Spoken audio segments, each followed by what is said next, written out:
Untuk materi dasar-dasar pemrograman pertemuan 6 ini, kita akan belajar tentang struktur baru ya dalam pemrograman, yaitu struktur pemilihan yang yang diperlukan untuk menyempurnakan program-program yang akan kita buat.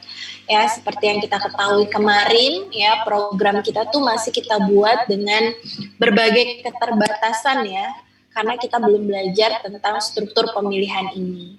Kalian masih ingat kan, minggu lalu kita buat program untuk menghitung waktu tempuh, ya. Tapi kita restrict tuh, user harus memasukkan menit selesainya tuh lebih besar daripada menit mulainya. Padahal kan kalau di dunia nyata harusnya bebas-bebas aja ya. Nah, kemudian juga ketika kalian buat program untuk menghitung bulan depan, bulan kemarin, itu ketika bulan depan dari Desember itu belum bisa dihitung. Ketika bulan kemarin dari bulan Januari juga belum bisa dihitung. Nah, oleh karena itu kita akan belajar struktur pemilihan ini ya untuk menyempurnakan program-program yang sudah kita buat sebelumnya sehingga bisa lebih realistis, lebih sesuai dengan kondisi yang sebenarnya. Nah, jadi yang akan kita pelajari hari ini adalah pemilihan sederhana dengan if then dan juga if then else. Jadi ada dua sebenarnya, atau lagi ada yang menggunakan case. Nah, kalau case itu nanti akan kita bahas pertemuan depan. Nah, ini ada pendahuluan terkait struktur pemilihan yang bisa kalian baca ya. Jadi pada intinya percabangan ya adalah suatu pemilihan statement yang dieksekusi di mana pilihan tersebut berdasarkan atas kondisi tertentu untuk mengarahkan perjalanan sebuah proses. Jadi nanti kalian harus menentukan sebuah kondisi ya yang nanti akan dinilai benar atau salah ya. Jadi konsekuensi langkah berikutnya itu sangat ditentukan dengan nilai dari kondisi yang kalian sudah definisikan ya, seperti itu. Nah, mungkin saya langsung aja. Di sini ada dua macam ya struktur if then ya. Jadi ada yang sederhana if then biasa tanpa else, ada juga yang dengan else ya. Jadi kalau yang biasa tanpa else ini kita cuman mendefinisikan sebuah kondisi, kalau nilainya benar kita lakukan sesuatu, tapi kalau tidak ya dia tidak melakukan apa-apa. Atau kondisi yang kedua yaitu dengan menggunakan if then else ya. Jadi kalau dia kondisinya benar melakukan statement satu, ketika kondisinya salah dia melakukan statement yang lain. Oke. Nah, kemudian ini adalah notasi algoritmanya ya. Kalau algoritma ini pakai and if ya, tapi kalau di Pascal dia nggak ada and if, jadi cukup kalian tutup dengan titik koma saja ya. Nah, ini kalau operator tanda panah ini artinya assignment operator ya, titik 2 sama dengan di Pascal seperti itu. Nah, ini contoh-contoh algoritma untuk pemilihan satu kasus. Nah, ini kemudian ada contoh program ya, jadi program credit card di mana kita minta user memasukkan jumlah tertentu ya, kemudian kita cek apakah jumlahnya masih kurang dari sama dengan limit. Kalau iya, berarti tampilkan ini right line, tagihan Anda diterima, kemudian baru tekan enter untuk keluar. Nah, untuk program yang sudah ada di sini ya, kalian bisa coba sendiri ya. Kan kayaknya nggak seru kalau cuman ngetik program yang sudah ada aja. Ya nggak? Nah, kemudian ini juga kalau ada kondisi lain ya, kita bisa tambahkan lagi if-nya. Seperti ini. If jumlah kurang dari limit, ini yang dilakukan. If jumlah lebih besar dari limit, ini yang dilakukan. Nah, untuk kasus yang seperti ini, di mana kondisinya sebenarnya saling komplementari ya. Jadi kan kalau jumlah kurang dari sama dengan limit, lawannya tuh pasti jumlah lebih besar daripada limit. Nah, untuk kasus ini sebenarnya kita bisa menggunakan else. Ya, kita bisa menggunakan else. Nanti kita coba. Nah, kemudian, nah ini juga kita menggunakan block ya. Kenapa kita harus menggunakan block? Kayak mungkin yang ini saya mau coba ya, contoh yang dengan block. Kalian juga boleh ikutan coba. Kalau saya pakai online GDB ini agak enak ya, saya bisa leluasa copy paste. Kalau di Pascal sepertinya bukan nggak bisa sih, ya agak ribet sedikit ya. Udah bisa belum kalian paste di? Harusnya bisa ya. Biasanya mahasiswa tuh kalau soal copy paste gitu tuh jago sendiri lah.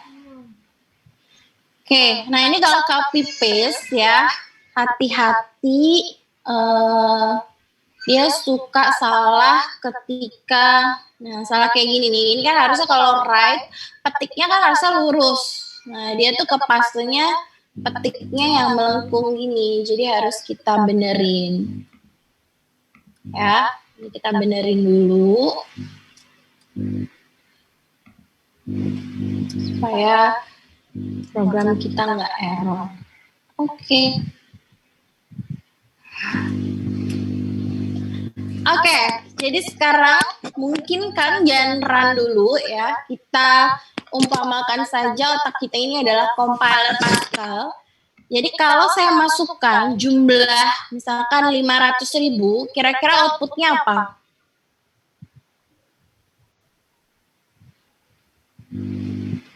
Ada yang tahu? Tagihan Anda.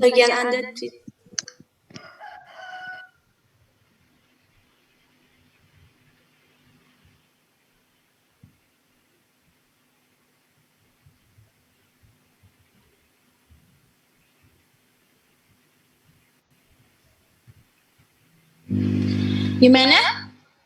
Tagihan Anda diterima, lalu apa?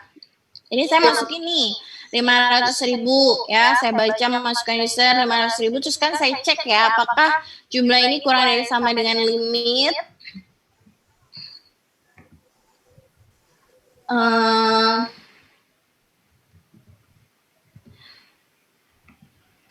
Kalau iya kan 500.000 kurang dari limit kan, berarti nanti yang tampil adalah tagihan Anda diterima, kemudian apa? Your price plus tax is berapa tuh? Tambah 5% ya, berarti 525.000 525.000. 25.000. Kalau 5% 25.000 ya. Ya oke, 525.000. Kemudian ini dijalankan nggak? Enggak ya. Kemudian dia akan tampil, terima kasih telah menggunakan kartu kredit Pascal, tekan enter untuk melanjutkan. Oke, coba kita cek. Benar nggak? Saya masukkan di sini.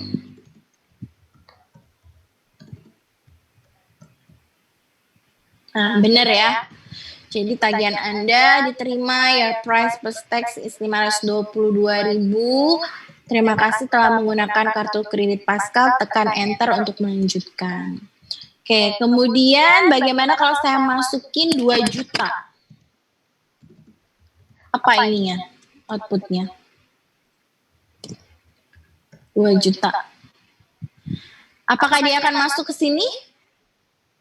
Enggak, dia akan masuk ke sini ya. Berarti nanti tampilannya adalah jumlah tersebut melebihi batas limit kredit Anda, batas maksimum adalah 1 juta gitu ya. Terima kasih, tekan enter.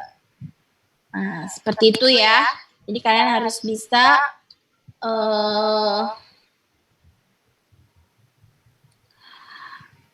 apa namanya, harus bisa menebak kira-kira outputnya itu apa.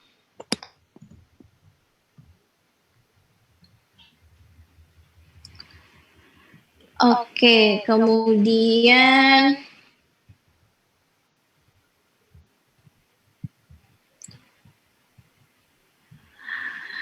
kalau saya nonaktifkan begin dan end-nya, ini saya stop dulu ya. Ini saya nonaktifkan. Saya nggak pakai istilahnya kan ini blok ya namanya. Jangan dihapus, di nonaktifkan aja. Tapi jangan lupa di sini ditambahin titik koma. Nah, kalau seperti ini, saya run, saya isi jumlahnya adalah 2 juta. Outputnya seperti apa? Double, Bu, semuanya muncul kayaknya, Bu. Gimana? Gimana ya? Jadi kayaknya nanti tagihan Anda diterima, terus tapi nanti yang your price-nya itu mungkin aja 0 nilainya begitu, Bu. Oke. Gimana? Jadi kita masukin 2 juta ya. Kita masukin 2 juta, kemudian kita cek masuk nggak ke sini? Enggak kan? Nah, terus gimana? Langsung ke sini. Nah, ini coba kita run aja deh ya, supaya gak. Ternyata ketika kita masukkan 2 juta, dia itu mengerjakan line 12 ini nih. Kenapa? Karena sebenarnya if itu, dia itu hanya mengakui satu baris statement setelahnya. Ya, jadi yang berlaku untuk jumlah kurang dari sama dengan limit ini hanya satu baris saja. Yang ini dianggap dijalankan untuk semuanya. Nah, makanya kalau kita mau ada lebih dari satu statement untuk sebuah if, maka kita harus upit dalam blok ya, atau kita upit dalam begin dan end. Seperti itu. Bisa dipahami ya bedanya ya. Jadi ini tetap aja kita aktifkan begin dan end-nya. Nah, kemudian karena tadi ini kan sifatnya complementary, kita bisa menggunakan else ya. Jadi ini kita ganti aja dengan else. Tapi yang perlu diingat kalau kalian menggunakan else, sebelum else itu nggak boleh ada titik koma. Ya, jadi kan biasanya kalau di Pascal setiap line itu ada titik komanya ya. Nah, tapi khusus untuk else sebelumnya itu nggak boleh ada titik koma. Nah, ini coba kita run lagi nih.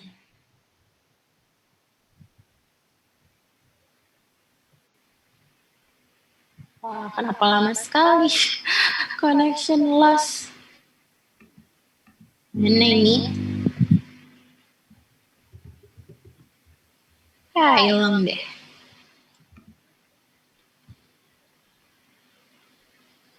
Sebentar.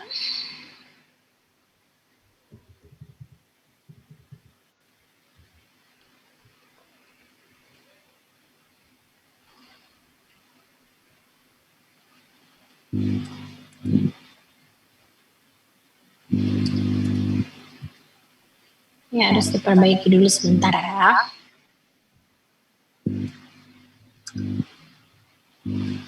Ya, jadi misalkan ini tadi saya ganti dengan else, kemudian n-nya jangan lupa ditutup, jangan ada titik koma ya. Kemudian kita run. Nah, ada error apa nih? Error di line 17. Oh, ini belum ada tutupnya ya. Oke. Nah, ini ketika saya masukkan seperti tadi ya, jumlahnya adalah 500.000. Nah, yang tampil tetap sama ya, 525. Kemudian kalau kita masukkan 2 juta, aduh ini internet saya kayaknya yang error ya, hasilnya juga akan sama. Ya, yang jelas yang perlu kalian perhatikan adalah ketika menggunakan else, itu sebelumnya tidak boleh ada titik komanya. Oke, ada pertanyaan sampai di sini?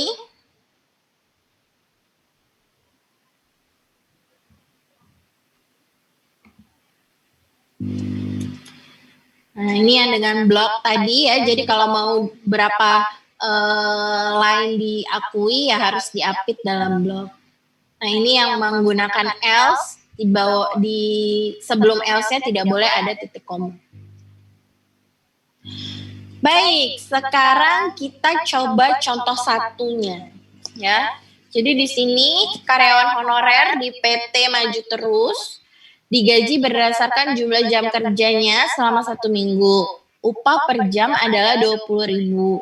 Jika jumlah jam kerja lebih besar daripada 35 jam, maka sisanya dianggap sebagai lembur. Upah lembur per jam adalah 30.000. Buatlah algoritma, ini saya lihat mukanya langsung main-main di Pascal semua nih kayaknya. Tapi ini diminta buat algoritma dulu ya. Jadi biasakan kita buat dulu algoritmanya, baru kita sudah yakin algoritmanya sudah tepat, baru nanti kita terjemahkan ke programnya. Jadi buatlah dulu algoritma dan program untuk menghitung upah karyawan selama 1 bulan. Ini disederhanakan 1 bulan 4 minggu, upah per bulan adalah upah per minggu dikali 4. Oke, kita buat ya. Saya buka dulu di sini row IO-nya.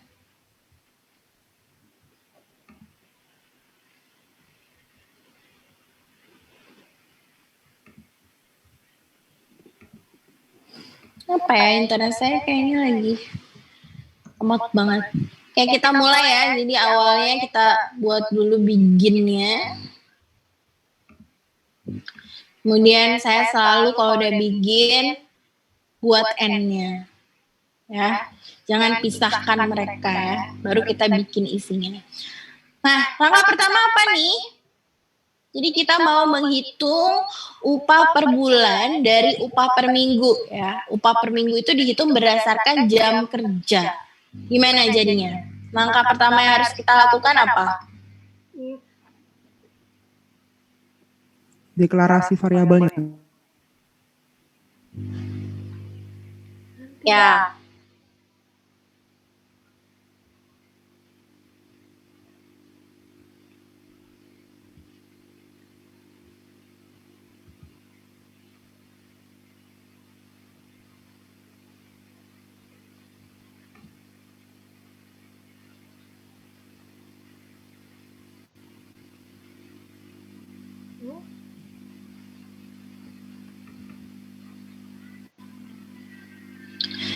Jadi pertama ya kita deklarasikan variabelnya ya.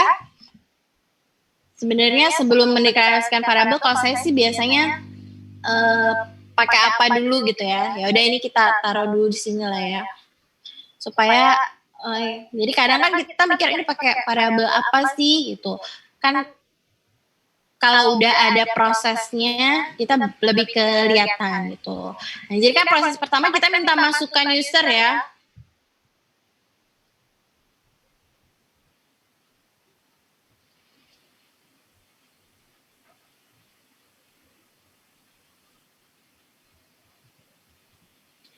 Apa kita baca masukan user berupa Jam kerja. jam kerja. Saya singkat JK aja ya. Nah, berarti di sini kita deklarasikan JK-nya misalkan tipenya adalah integer. Ya. Kemudian langkah berikutnya apa? Pilihan, Bu. Kita cek ya. Kita cek dulu ya pakai diamond ini nih, belah ketupat ini.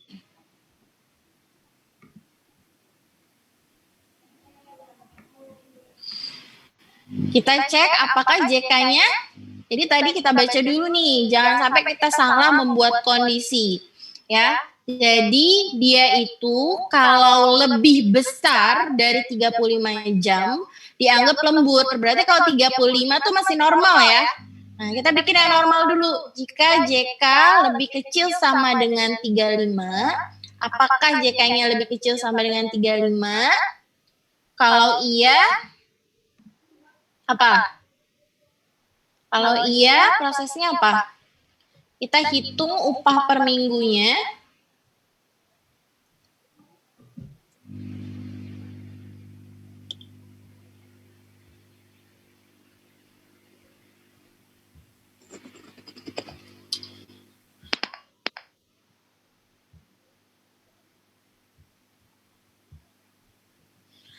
upah per minggu titik 2 sama dengan 20.000 JK dikali 20.000. 20.000.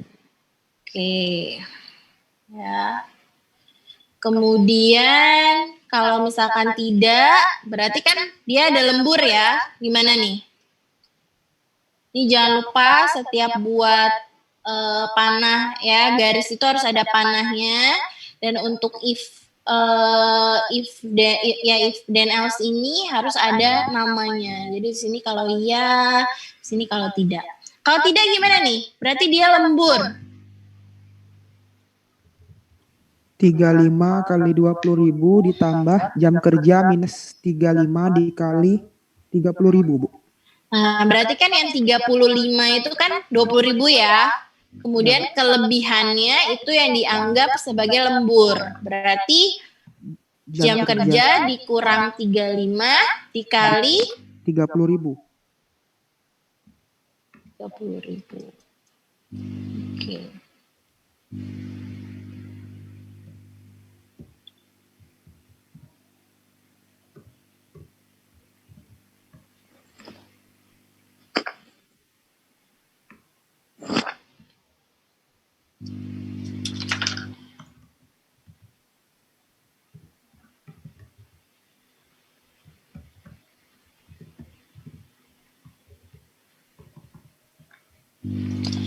Nah, kalau sudah, baru kita apain lagi nih? Cari upah per bulan, Bu. Oh ya, upah per bulan dulu ya, lupa saya. Upah per bulan ya, upah per bulan. Upah per bulan titik 2 sama dengan apa? Upah per minggu, ini masih sederhana ya. Kali 4. Dikali 4.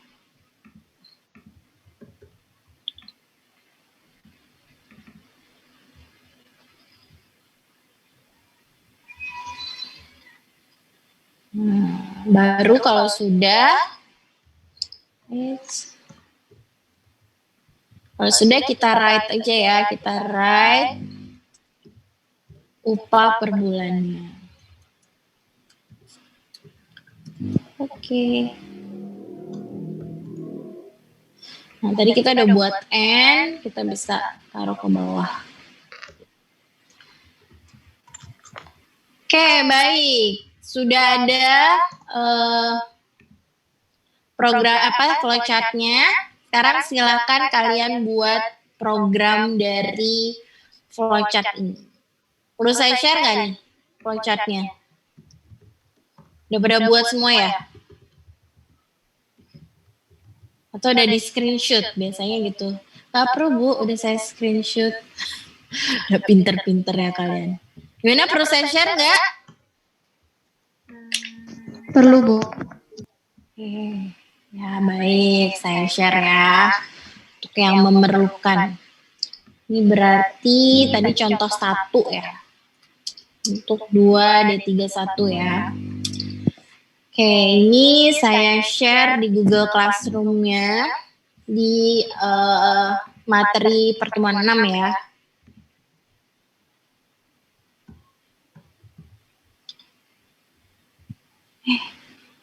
Ini pas semester.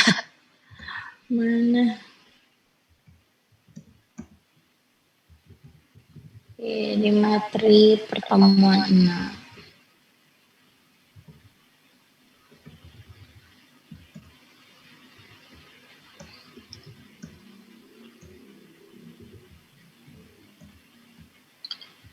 Ini saya simpan di mana? Di sini ya. 2D31.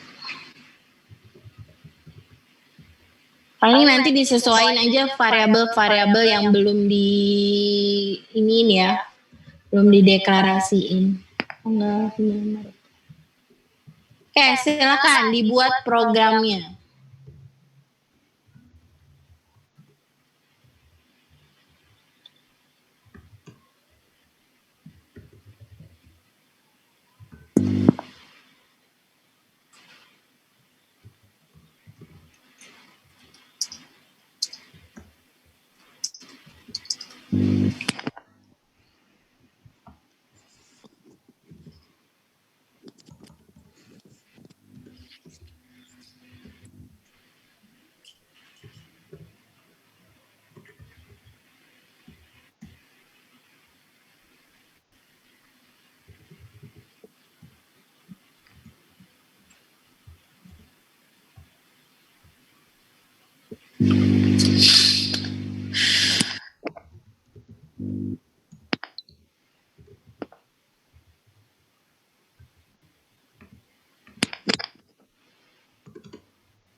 Oke, ada yang mau share?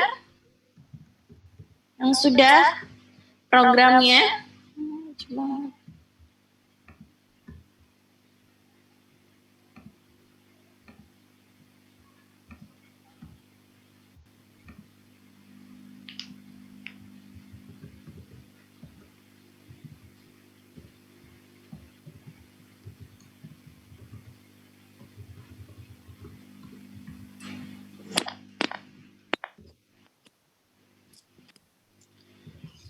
Tadi algoritmanya udah saya share di Google Classroom-nya ya, di materi pertemuan 6.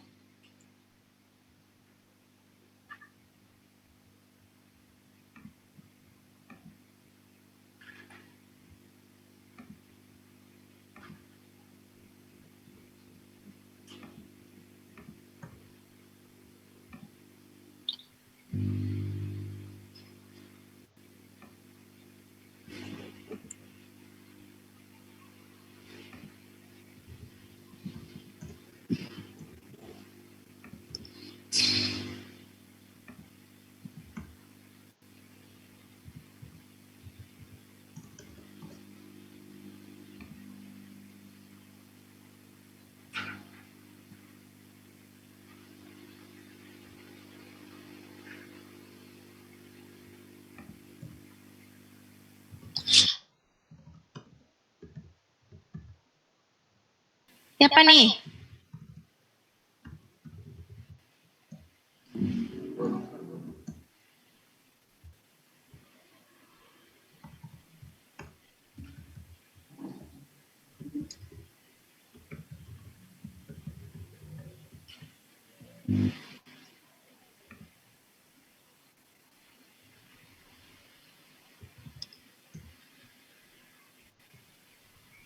Oke, saya tunggu sebentar lagi deh.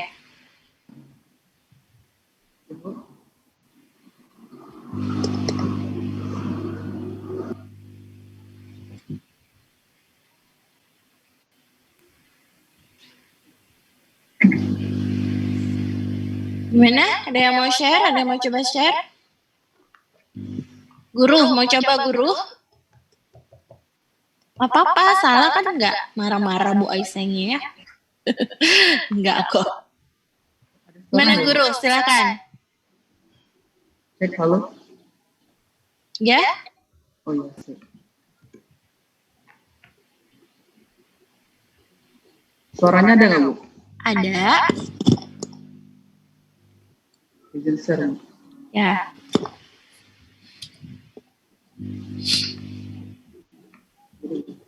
Oke. Right. Jam kerja sama lembur. Readline jam kerja. Kenapa harus dibagi?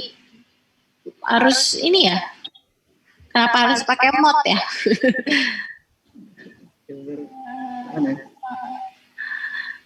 Coba aja. Sebenarnya jam kerja mod 35. Kalau misalkan kurang dari 35, dia hasilnya bakalan itu ya. Ya mungkin bisa sih ya. Udah kamu coba. Coba kalau kamu run. Misalkan kamu masukkan misalkan 20 aja. Kalau 20 kan harusnya hasilnya adalah 20 kali 20.000, 400.000 dikali 4, 1.600.000 ya. Nah, oke, kalau dimasukkan 40. 40 berarti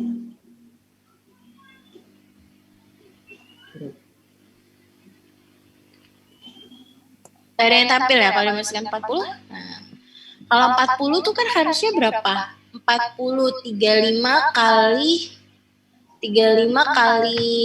20 700 ya. 700 kemudian 5 kali 30 150 850. Nah, ini masih salah nih. Coba kita cek dulu. Harusnya 3.850 kali 4 tuh berapa sih? 3.400.000 ya harusnya. Coba, pattern upah Anda sebulan adalah 3.200, oke, kali 4 lembur. Coba. Misalkan tadi 40. Tadi salah di mana kamu? lemburnya tadi masih 1 minggu. Kali. Oke, nah jadi apa?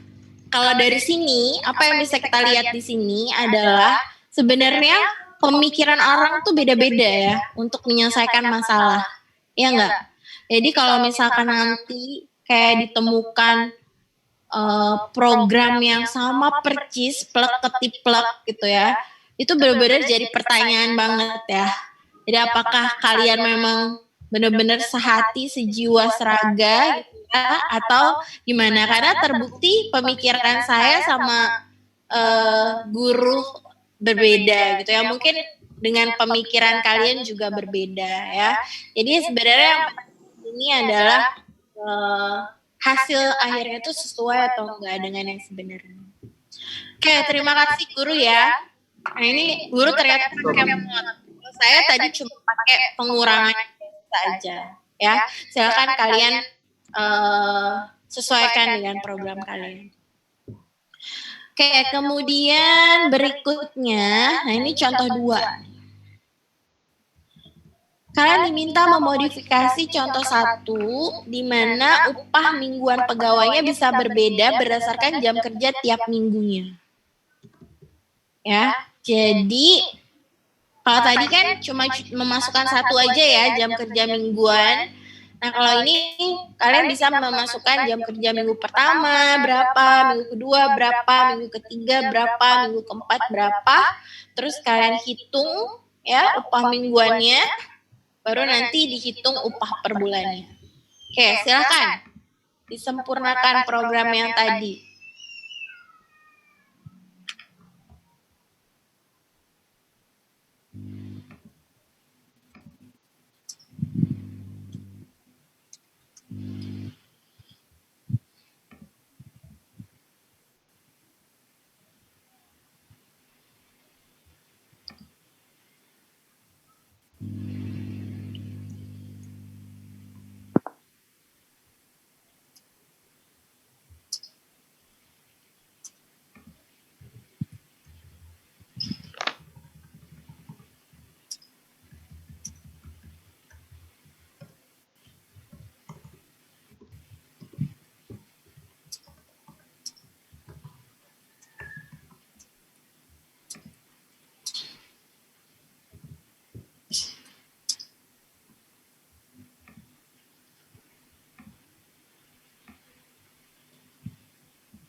siapa yang mau coba?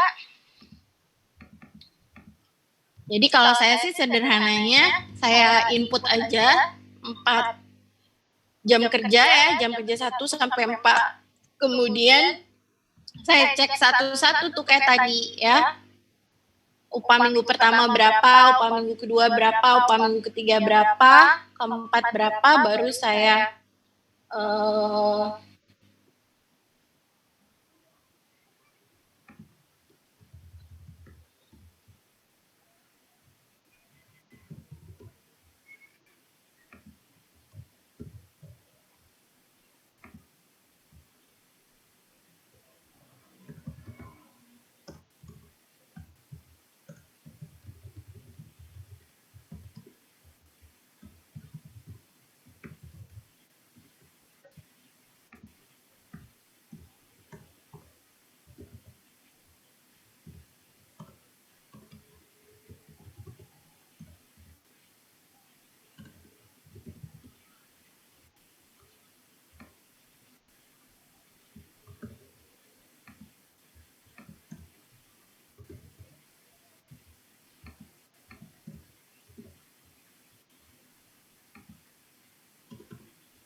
Oke, siapa nih yang mau coba?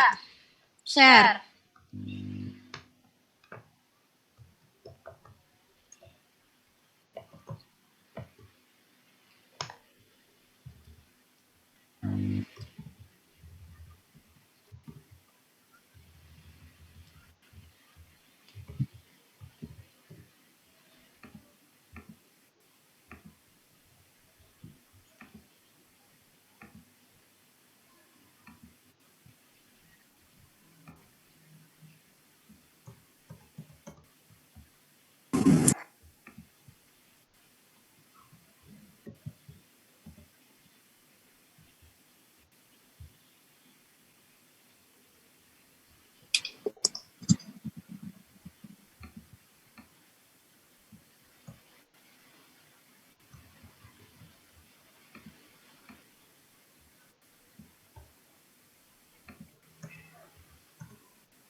Kenapa online GDB saya ya?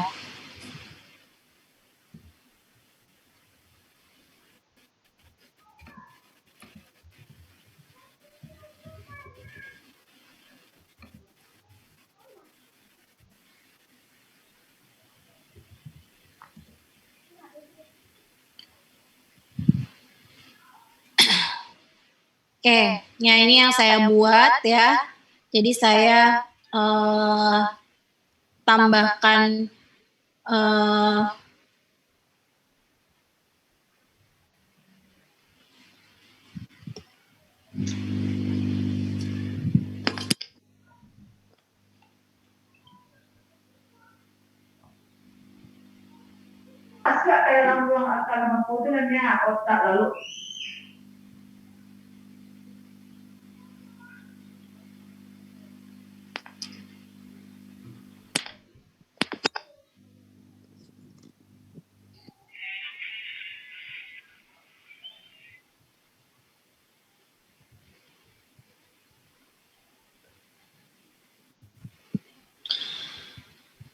Kita ambil jam kerja 1, 2, 3, 4, kemudian kita cek aja masing-masing. Kalau saya langsung aja ceknya apakah dia lebih besar dari 35, ya. Kalau misalkan iya, berarti kan ada lemburnya ya. Nah, ada lemburnya. Nah, kalau tidak berarti yang biasa saja. Nah, itu saya lakukan untuk ke-4 minggu, kemudian saya hitung upah bulanannya, upah minggu 1, minggu 2, ditambah minggu 3 dan minggu 4. Seperti itu. Gimana? Ada pertanyaan sampai di sini? Ada yang udah berhasil enggak? Kalau berhasil, dapat tambahan nilai seperti guru tadi ya. Kalau nggak ada ya udah kita lanjut ke yang berikutnya. Gimana? Ada yang mau nyoba?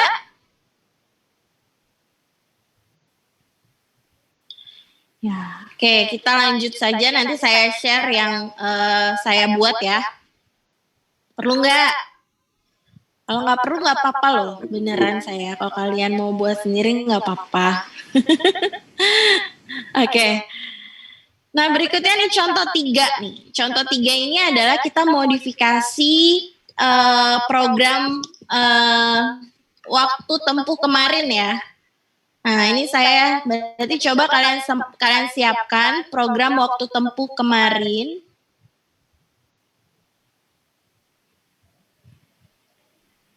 Kayaknya sih ini ya. Nah, ini kayak punya saya. Jadi apa yang harus kita lakukan? Ini kan yang kemarin ternyata kita punya keterbatasan kalau kalau menit selesainya harus lebih besar daripada menit mulainya ya. Oh, ini yang udah diperbaiki deh. Ya udah nggak apa-apa lah. Ya, jadi kalau jam selesai kan nggak mungkin lebih kecil daripada jam mulai, tapi kalau menit selesai itu boleh lebih kecil daripada menit mulainya. Nah, jadi di sini saya tambahkan nih, jadi sebelum menghitung durasi, ya, jadi ketika kita menemukan bahwa menit selesai numnya itu lebih kecil daripada menit mulainya, maka jam selesainya itu dikurangi 1, menit selesainya ditambah 60. Ya, baru kita melakukan penghitungan durasi jam dan durasi menit seperti yang sebelumnya. Iya enggak? Benar ya? Oke, nah kemudian ada satu lagi yang saya mau.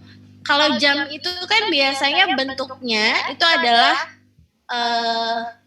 2 digit tadi ya, JJ.2 mm gitu. Jadi kalau misalkan saya mau waktu tempuhnya itu 1 jam 5 menit, itu jangan ditulis 1.25, tapi saya maunya ditulisnya itu 01.205. Ya. Saya maunya seperti itu. Nah, kalau seperti itu, berarti kan saya harus menghitung panjang dari durasinya itu kan? Iya nggak? Nah, kalau kita mau menghitung panjang durasi, itu kita harus ubah dia ke dalam string. Nah, string dari durasi jam, kita siapkan variabel durasi jam STR-nya. Nah, jadi ini nggak usah dikasih berapa digit, jadi sesuai aja dengan dia digitnya berapa, nanti bisa kita lihat ya.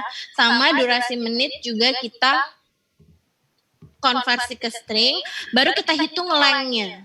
Nah, kalau lengthnya itu kurang dari 2, berarti kita tambahkan 0 di depannya. Ya, sama menitnya juga kayak gitu. Nah, ini kalau misalkan kita run, ya, kalau misalkan kita run, ya di sini misalkan masukkan waktu mulai, misalkan saya mulai jam 8, jam 8 lewat 10. Nah, waktu selesainya misalnya kayak jam 9 lewat 15. Nah, harusnya kan dia 1 jam 5 menit ya durasinya ya. Tapi saya maunya tampilnya itu 01.205. Nah, dengan ini bisa. Terus juga untuk mengakomodir yang tadi, ketika jam mulainya itu misalkan jam 9:15, ketika menit mulainya itu lebih kecil ya, misalkan 05. Nah, ini juga udah bisa diakomodir. Ya, jadi dengan struktur pemilihan ini kita bisa membuat program kita jadi sesuai dengan kondisi yang sebenarnya.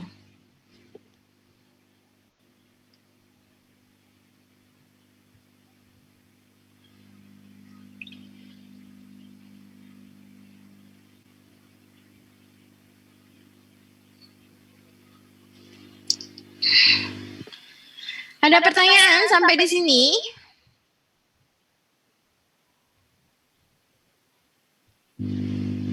Program tadi mau di-share juga. Nah, saya share ya. Nah, kemudian, ini yang kalian harus perhatikan karena contoh 4 ini dia berhubungan dengan tugas responsi kalian ya. Jadi di sini saya minta buat flowchart-nya, nanti tugas responsinya adalah membuat programnya ya. Seperti itu. Oke, jadi kita buat flowchart-nya. Buatlah flowchart untuk menghitung biaya sewa sebuah persewaan film dengan ketentuan sebagai berikut. Ini kalau zaman saya tuh ada ya penyewaan VCD gitu ya. Saya nggak tahu mungkin zaman kalian nontonnya udah internet semua ya. Jadi ada 2 tipe penyewa yaitu member dan non-member. Untuk member dapat menyewa film paling lama 7 hari. Sedangkan non-member hanya dapat menyewa film paling lama 5 hari. Jadi kalau lebih dari ini tuh dikasih denda. Nah, untuk member 2 hari pertama biaya sewanya gratis. Ya, hari berikutnya dikenakan 5.000 per hari. Kalau non-member biaya sewanya 7.500 per hari. Denda keterlambatan pengembalian film adalah 20% dari sewa normalnya. Oke, kita coba buat ya. Kita buat. Belum di-share ya. Berarti di sini kita buat begin-nya dulu. Kemudian bikin N-nya.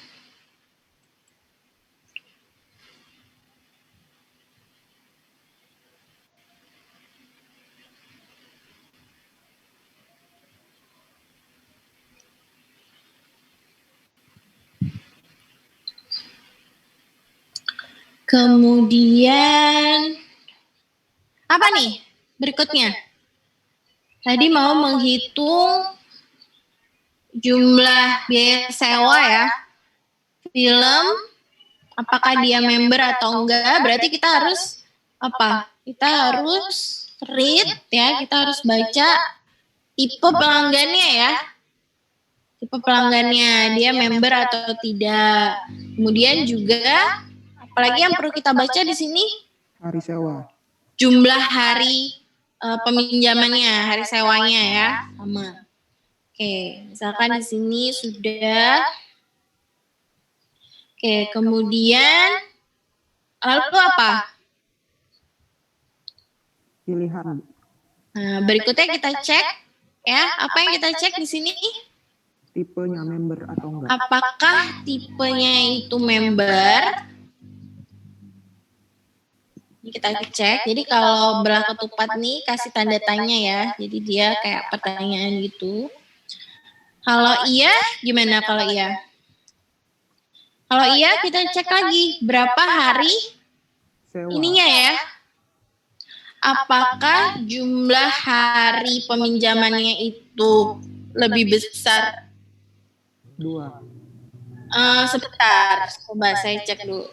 Jadi dia itu hanya dapat menyewa film paling lama 7 hari. Jadi kalau lebih dari 7 hari dia dihitung denda. Berarti ini kita bikin dulu yang 7 hari ya. Apakah dia lebih kurang sama dengan 7? Nah, kalau iya, gimana? Nah, kalau iya nih harus dicek lagi. Apakah kurang dari sama dengan 2, ya kan? Bener nggak? Nah, ini biar jelas garis-garisnya saya ini dulu.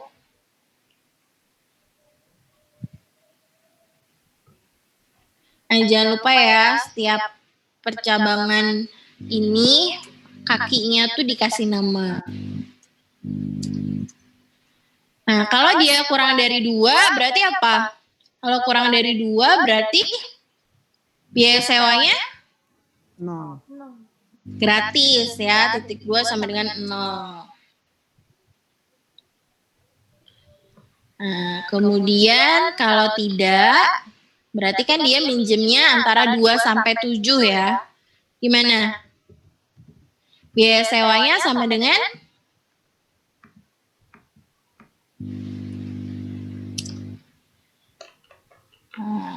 kalau selama 7 hari kan dia biayanya adalah 5.000 kan. Berarti jumlah hari pinjam dikurang 2, karena 2-nya kan gratis ya, dikali 5.000. 5.000. Seperti ini.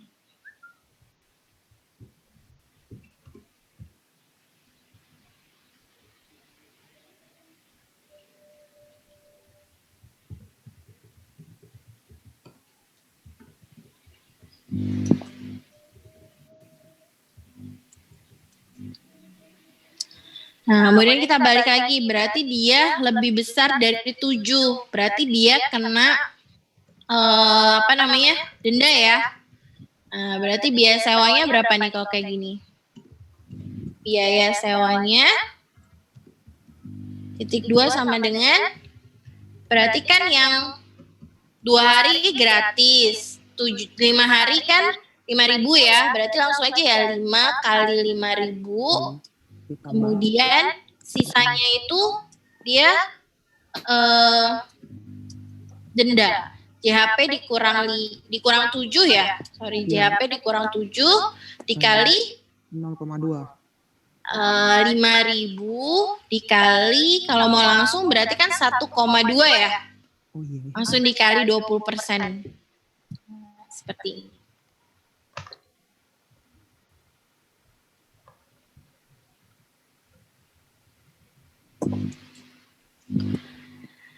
Nah, kemudian kalau dia bukan member gimana nih? Kalau dia bukan member, dia kita cek ya. Jadi dia tuh cuma boleh sebenarnya 5 hari ya. Jadi apakah dia kurang dari sama dengan 5 hari? Kalau misalkan iya, berarti biaya sewanya adalah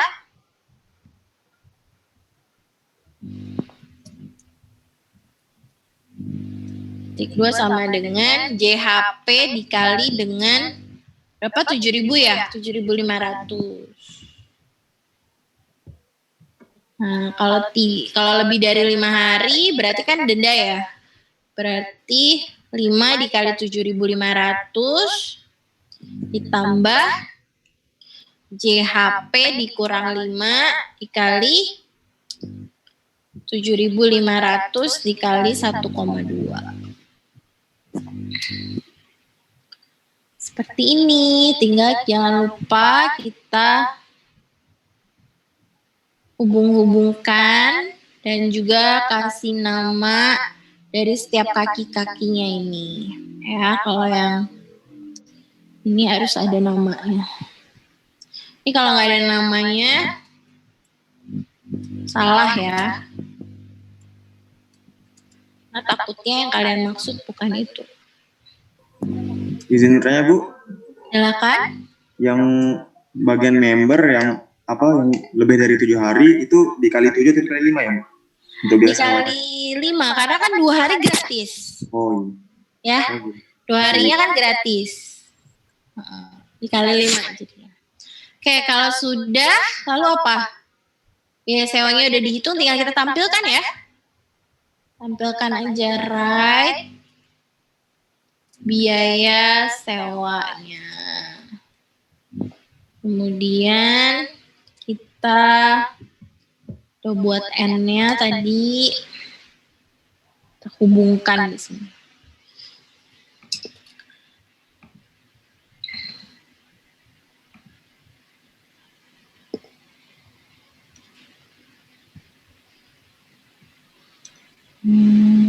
Eh.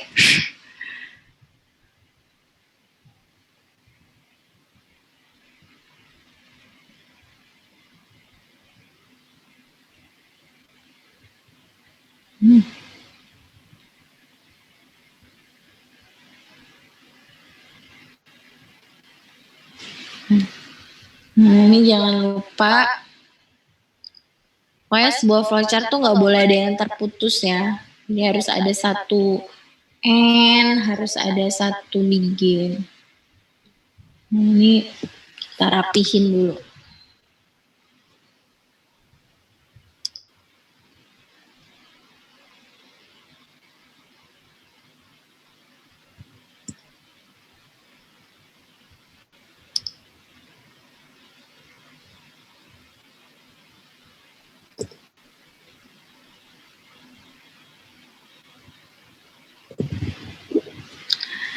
Ya, jadi kira-kira seperti itu ya programnya, flowchartnya. Ada yang mau ditanyakan?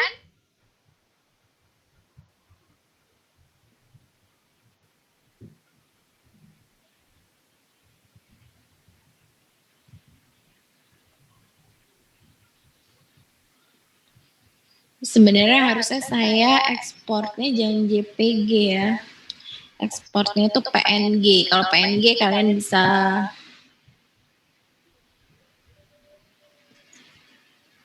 contoh 4, 2, D31. Bisa kalian buka lagi di Draw.io. Izin Bu, Ya, ini Bu mau nanya tapi nggak tahu masih masuk materi apa enggak Bu. Kemarin kan ada kita yang bikin program peminjaman buku itu kayaknya mirip kayak gini Bu ya. Dia kalau lebih dari 3 hari baru eh, dihitung denda. Nah kemarin itu Bu kan saya tersendat gitu kan. Terus nanya sama temen yang memang jurusan komputer gitu. Nah terus dia nanya, ini input harinya itu yang inputkan dari orang yang mengikut misalnya peminjaman 7 hari atau 5 hari, atau dari komputernya yang otomatis gitu misalnya dia minjamnya hari Senin kan, nah dia balikinnya hari apa langsung ketahuan gitu harinya Bu, bukan manusia yang input ini kan hari. kita programnya masih sederhana kan, yang diinput berapa hari pinjamnya aja, bukan harinya tanggal berapa, itu udah lebih complicated. Kalau itu dia harus menyimpan variabel dalam date ya, terus kita kurangi tanggal pinjam, tanggal kembalinya, baru hitung harinya. Ini masih yang sederhana aja, masukin aja jumlah hari pinjam. Oke Bu, terima kasih Bu. Ya, kalau mau yang complicated, yang sangat ini ya bisa aja lah ya. Tapi ini kita buat yang sederhana. Ada lagi yang mau ditanyakan? Oke, ini saya upload dulu. Ini berarti, oke, saya upload dulu sebentar tugasnya ya. Jadi untuk tugas responsinya itu kalian buat program dari flowchart tadi.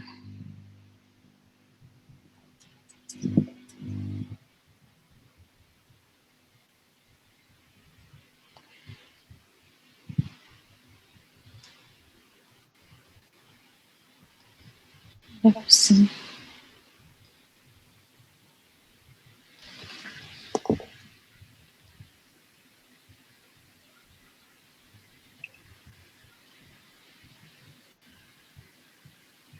Tugas pertemuan 6.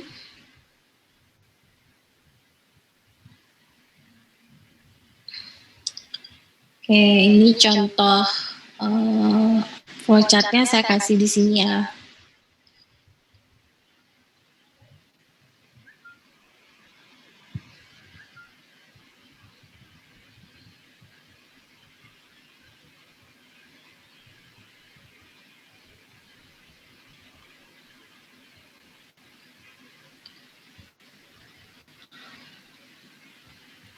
Silakan dicek sudah ada belum. Kemudian tadi saya masukkan juga file.pas untuk contoh-contohnya. Contoh 2.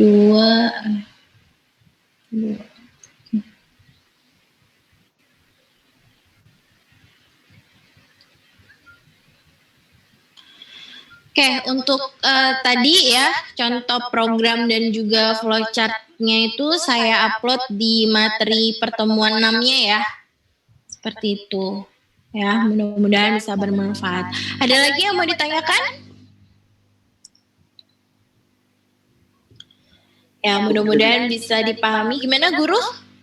Jadi tadi Bigen sama N itu digunain kalau ininya lebih dari satu baris saja, Bu.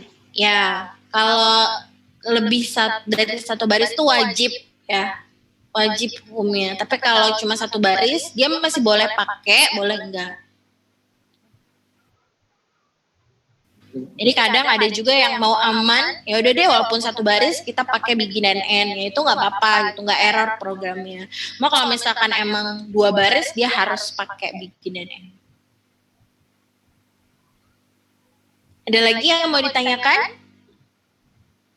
Oke, kalau nggak ada, jadi tugas responsinya itu tadi ya. Jadi buat program dari flowchart tadi, jadi silakan mau kalian, ini nggak harus ditulis tangan ya, boleh kalian copy ke Word atau kalau bisa di